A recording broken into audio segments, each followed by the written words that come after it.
اور دوسرا اس کا تو سب کو پتا ہے، یہ انٹیریئر منسٹر کو سارے کسی میں فیصلہ آباد میں جا کے پوچھیں ان کی بیک گراؤنڈ، ان کو اوپر بٹھا لیا.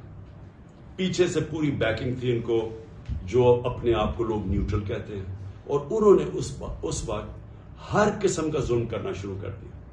اور جو انہوں نے آدمی رکھا کاؤنٹر ٹیررزم کا، اب ان کو سمجھ ہی نہیں ہے سویلین سے کیسے ڈیل کرتے ہیں، ان کی ٹریننگ ہی نہیں ہے.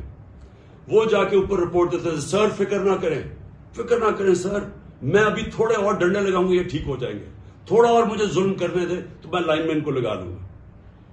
جس طرح کوئی یہ انسان ہی نہیں تھے. ہمارے سوشل میڈیا کے لڑکوں کو اٹھایا جا رہا ہے. ہر روز کوئی سوشل میڈیا جو دیکھتا ہے تحریک انصاف کا سوشل میڈیا اس کو اٹھا لیتے ہیں، گھروں میں جاتے ہیں، اغوا کرتے ہیں، کوئی وارنٹ نہیں ہوتا، پکڑتے ہیں ان کو، نامعلوم افراد آتے